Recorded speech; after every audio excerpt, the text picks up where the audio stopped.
Alright, hunting season is over, and me and my kid ended up getting one elk and 3 white-tailed deer.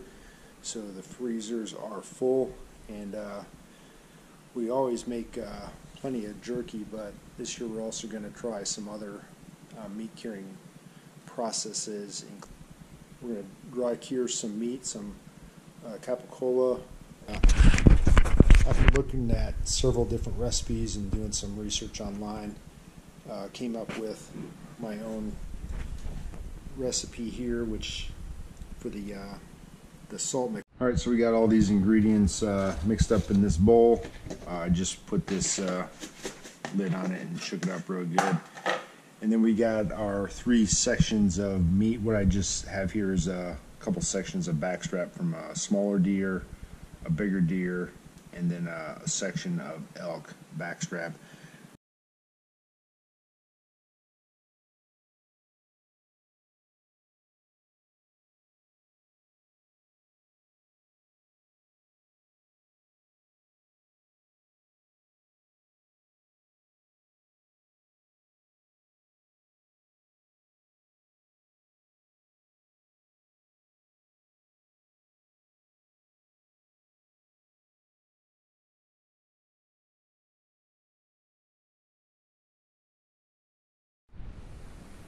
Alright, this is that Capocolla that I've just put salt on. It's been less than 12 hours. It's only been just under 10 hours actually, and there's already quite a bit of liquid in there, as you can see.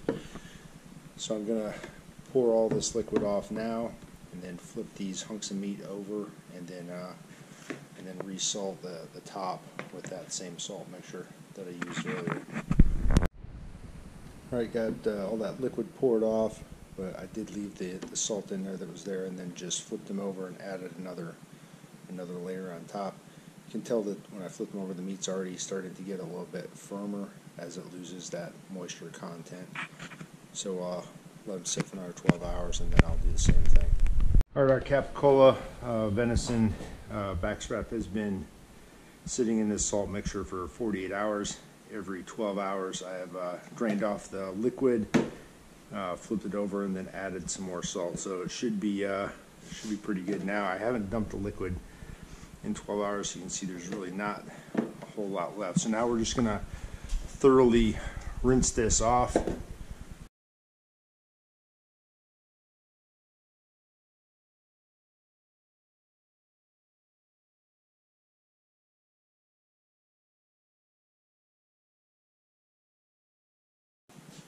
For my red wine vinegar, and we're not soaking this in it. We're just going to put a little,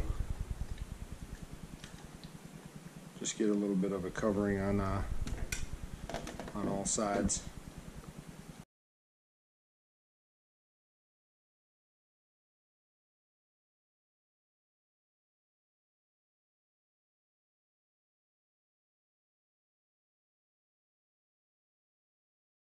For the spice mixture, you can adjust this as you like, but something that I'm trying today is 4 tablespoons sugar, 4 tablespoons ground coriander, 2 tablespoons black pepper, coarse ground, 2 tablespoons paprika, 2 tablespoons allspice, 1 tablespoon ground garlic powder, and then 1 tablespoon of celery.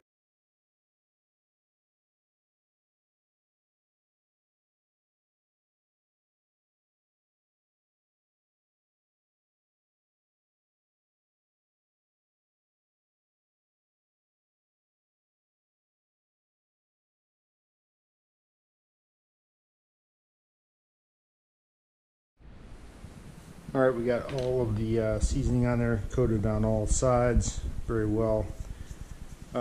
So now we have to wrap it in something, some kind of cotton or gauze or cheesecloth or netting or something to kind of protect it, and but they can also breathe, because there's going to be some more moisture evaporating and drying out from these.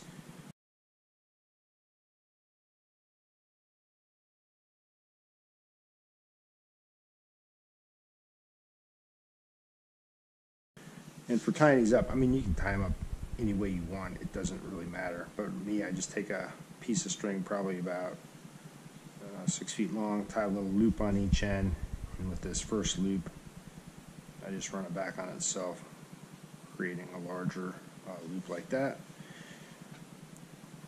And again, it really doesn't matter. It doesn't have to look pretty. You just have to keep the cloth on there.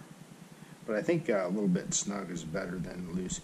So you just loop that around there, and then just do a what would that be, a quarter hitch.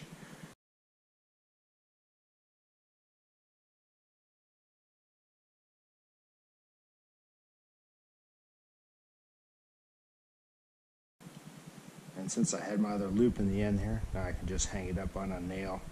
I'm going to hang all of these in the garage. I just turned the temperature up to 55 degrees in there, where it will remain at that temperature for the rest of the winter.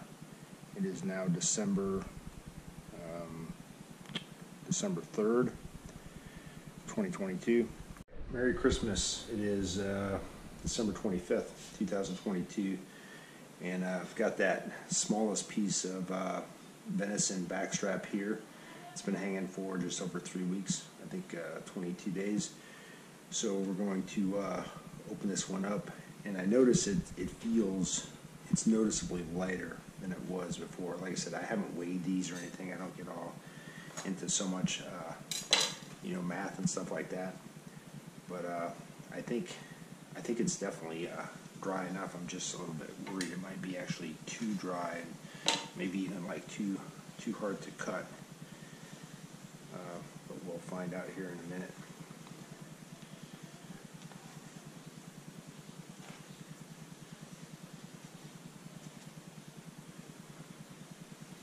But it does smell really good.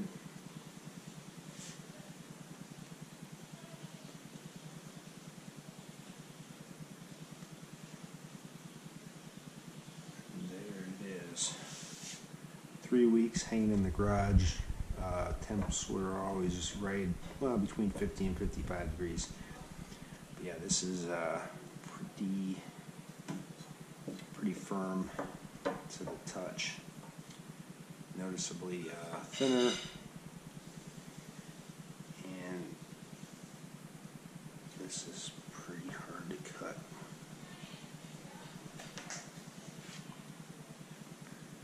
It's really dark.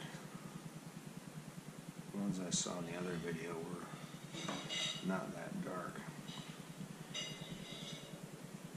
I'm going to give it a taste test here.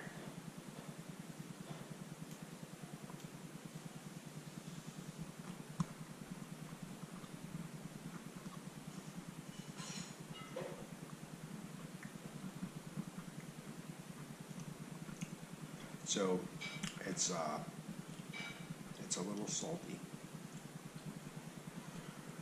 So yeah, it's actually very salty. So I might have to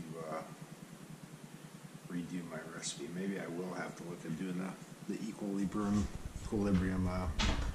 recipe in the future, because this is it doesn't taste bad. It's okay. It's not like anything to write home about, but it's definitely saltier than I would like. So that really small one was it was too salty. I mean, it had a really good flavor to it, but it was just, the salt was so overpowering that I don't know if I'm going to be able to, it's just not enjoyable. So trying this other one here, it's the same day. So it's been sitting for 22 days. And this is another venison backstrap, but it was about twice as thick.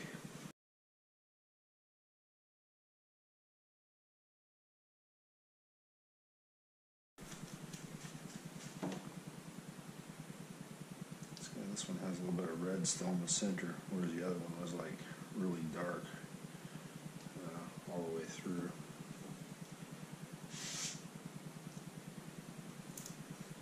Just cut off a piece about 1/8 of an inch thick here.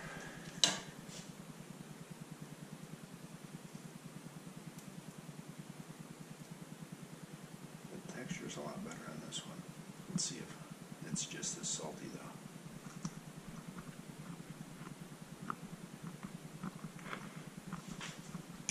It's not as salty. Alright, there we go. This one is just the way it's supposed to be. Alright, so we have success on this one. Very good flavor. A little, you can taste some salt a little bit, but it's not overpowering.